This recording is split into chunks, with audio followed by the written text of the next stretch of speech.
After a 33-year leave of absence from his alma mater, I am pleased to present to you Dr. William Gates.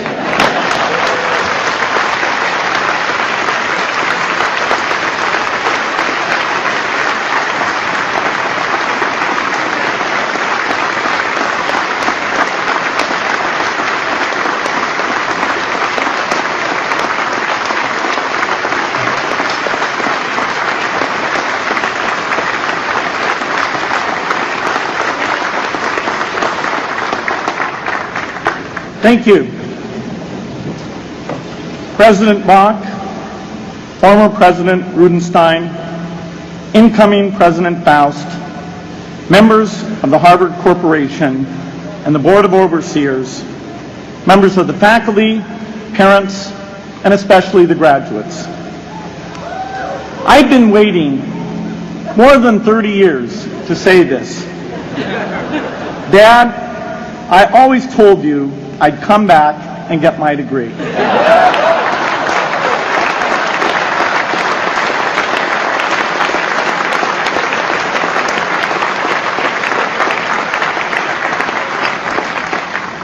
I want to thank Harvard for this honor. I'll be changing my job next year, and it will be nice to finally have a college degree on my resume. I applaud the graduates for taking a much more direct route to your degrees. For my part, I'm just happy that the Crimson called me Harvard's most successful dropout. I guess that makes me valedictorian of my own special class. I did the best of everyone who failed. But I also want to be recognized as the guy who got Steve Ballmer to drop out of business school.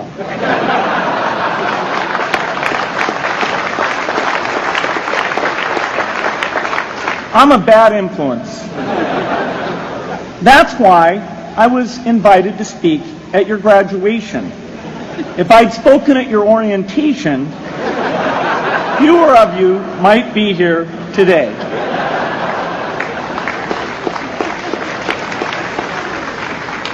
Harvard was a phenomenal experience for me.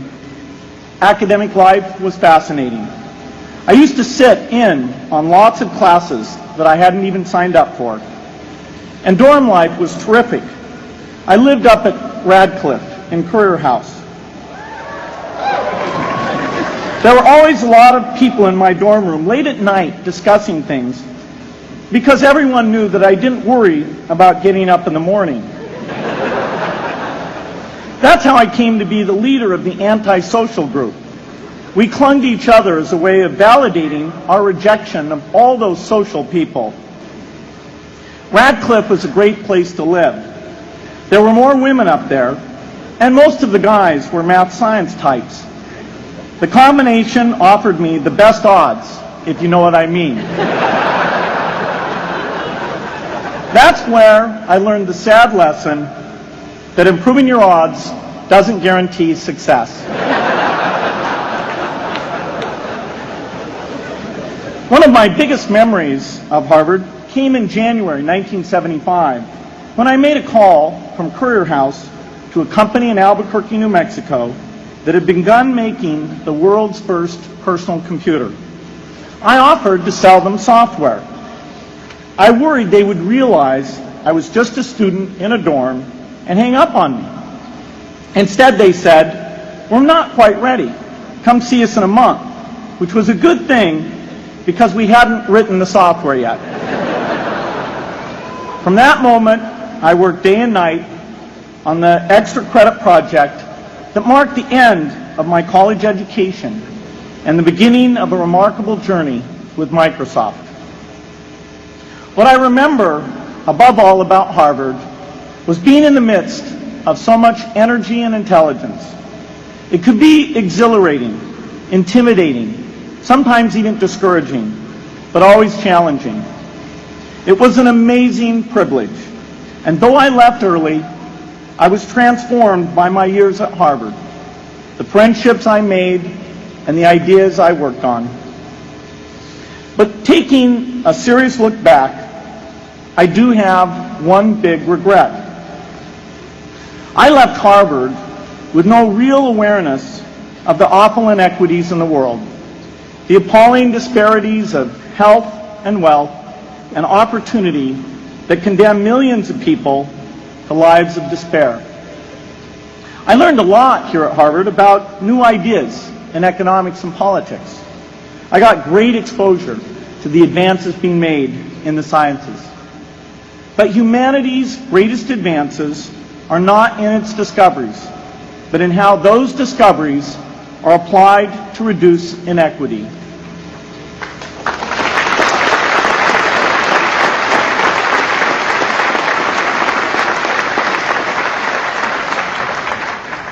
Whether through democracy, strong public education, quality health care, or broad economic opportunity, reducing inequity is the highest human achievement. I left campus knowing little about the millions of young people cheated out of educational opportunities here in this country. And I knew nothing about the millions of people living in unspeakable poverty and disease in developing countries. It took me decades to find out. You graduates came to Harvard at a different time. You know more about the world's inequities than the classes that came before. In your years here, I hope you've had a chance to think about how, in this age of accelerating technology, we can finally take on these inequities and we can solve them. Imagine, just for the sake of discussion, that you had a few hours a week and a few dollars a month to donate to a cause. And you wanted to spend that time and money where it would have the greatest impact in saving and improving lives. Where would you spend it? For Melinda and I, the challenge is the same. How can we do the most good for the greatest number with the resources we have? During our discussions on this question, Melinda and I read an article about the millions of children who are dying every year in poor countries from diseases that we had long ago made harmless in this country. Measles, malaria, pneumonia, hepatitis B, yellow fever.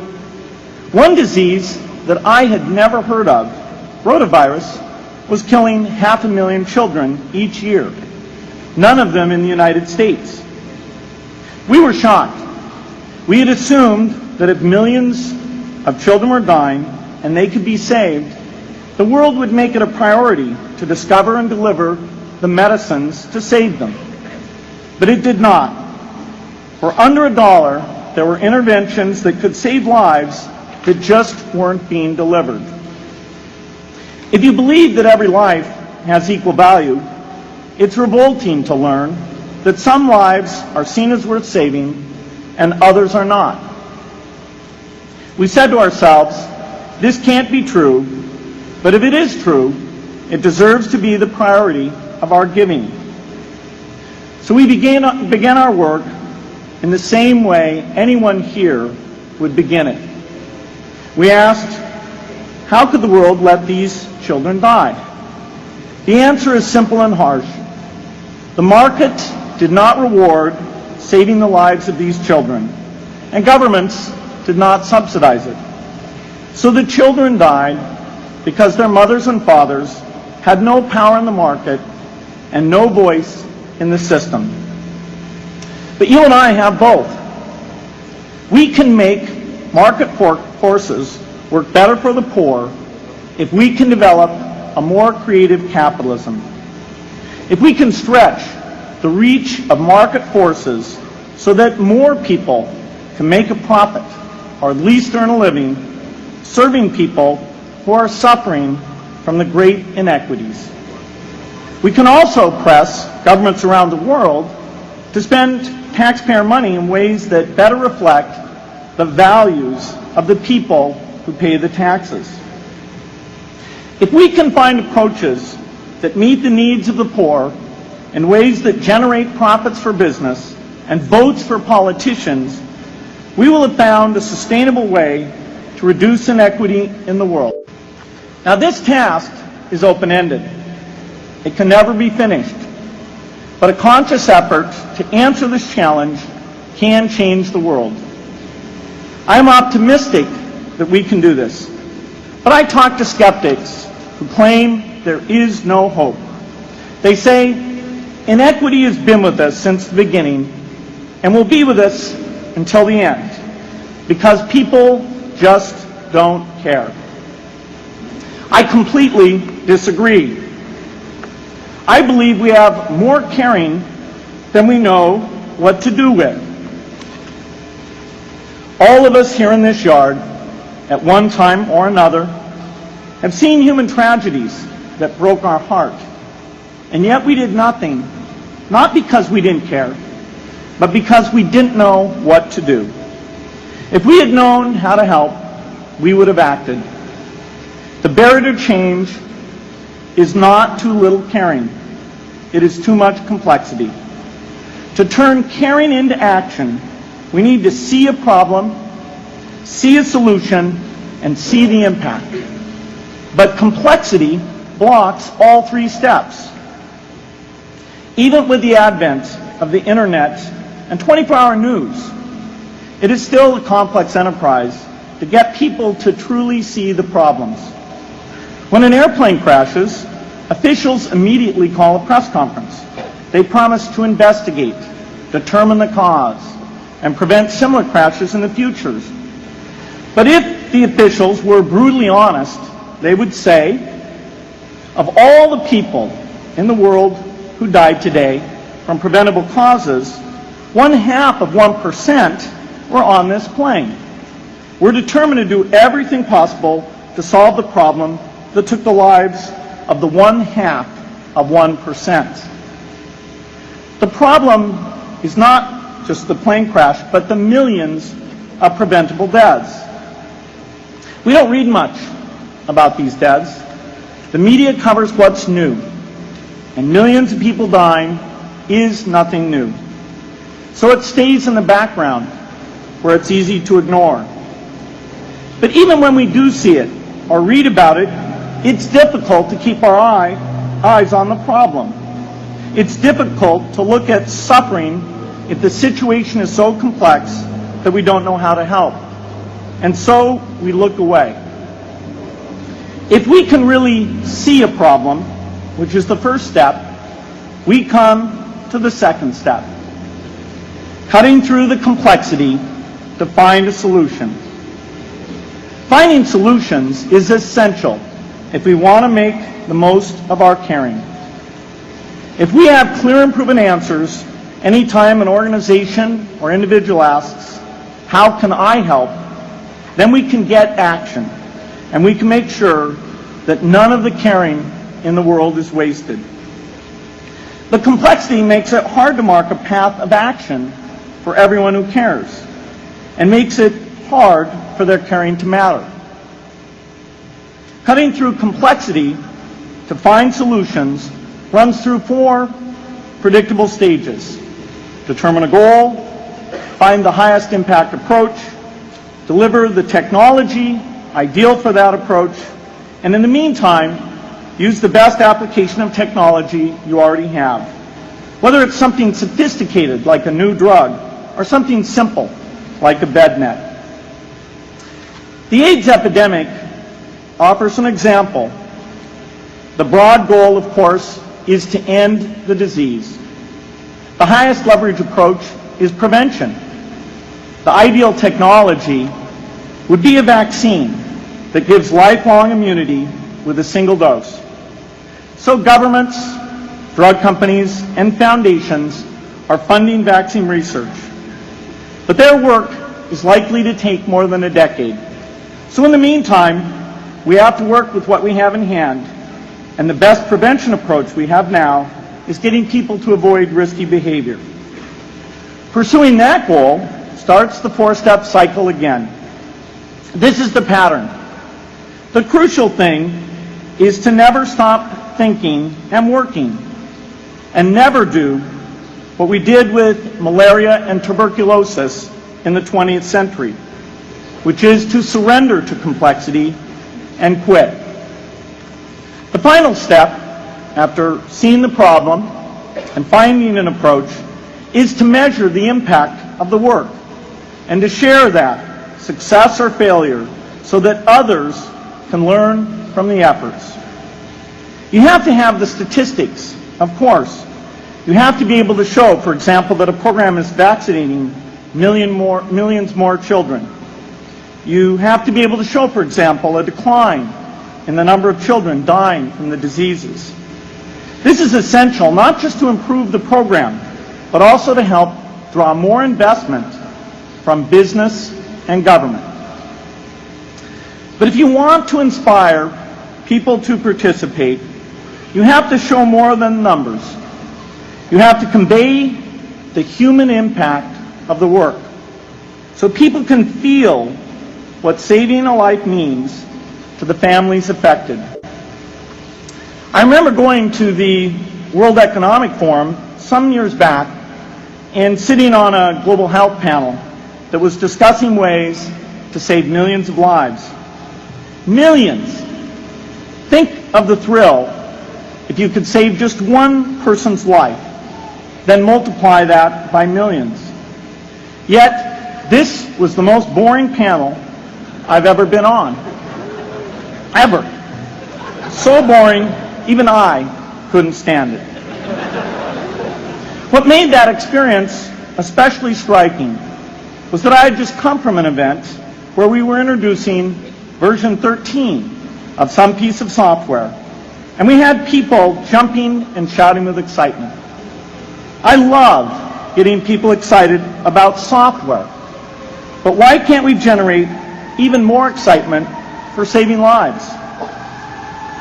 You can't get people excited unless you can help them see and feel the impact.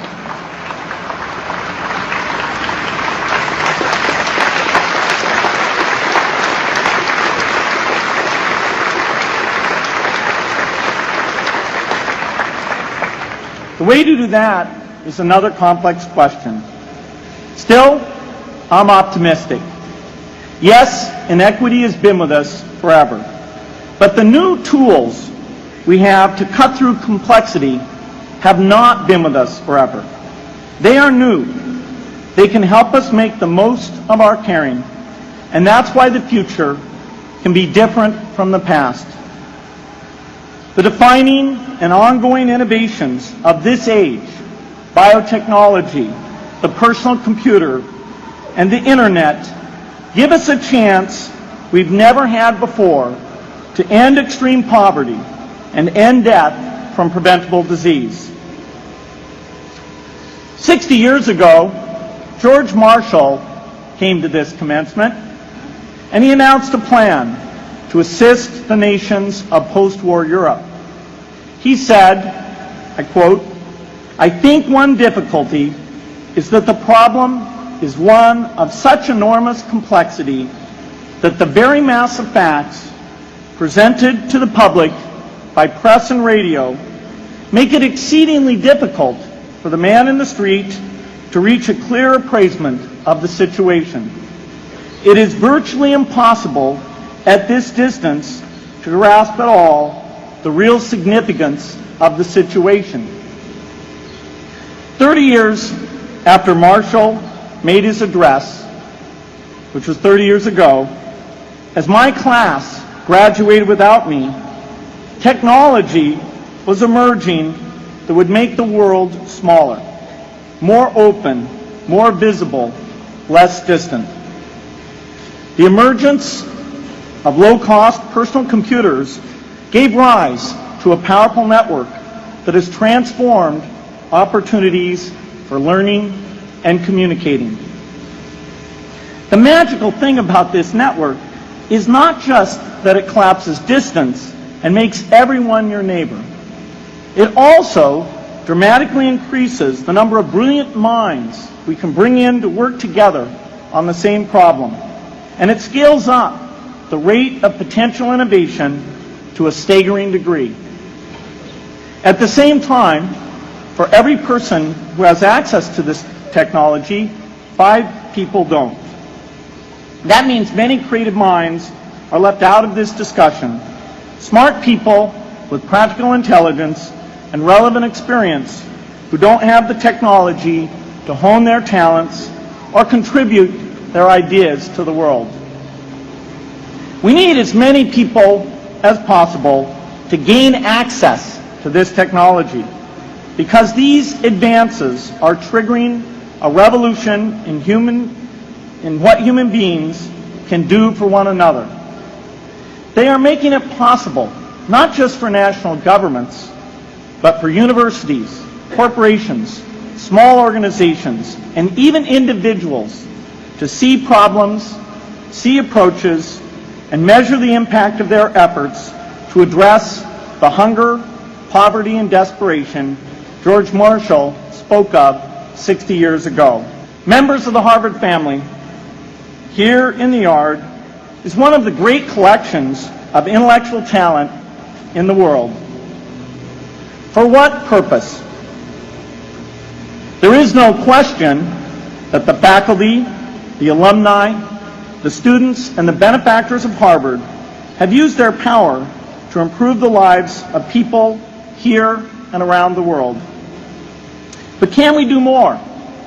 Can Harvard dedicate its intellect to improving the lives of people who will never even hear its name?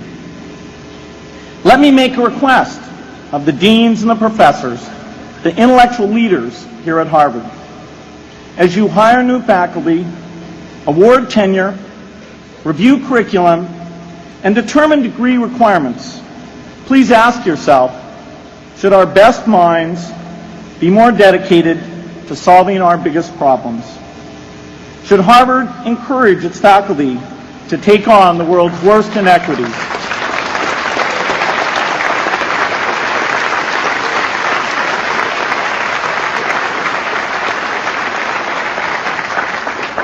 Should Harvard students know about the depth of global poverty, the prevalence of world hunger, the scarcity of clean water, the girls kept out of school, the children who die from diseases we can cure? Should the world's most privileged learn about the lives of the world's least privileged? These are not rhetorical questions.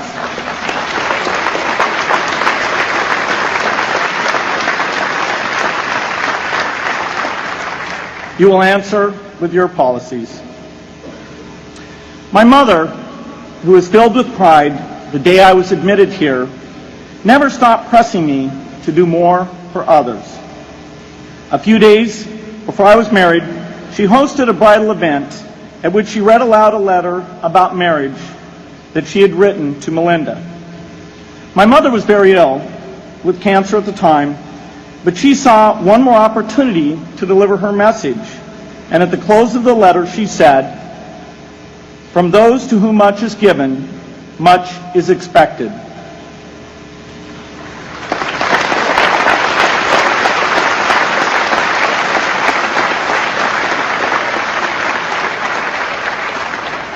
When you consider what those of us here in this yard have been given in talent, privilege, and opportunity, there is almost no limit to what the world has a right to expect from us.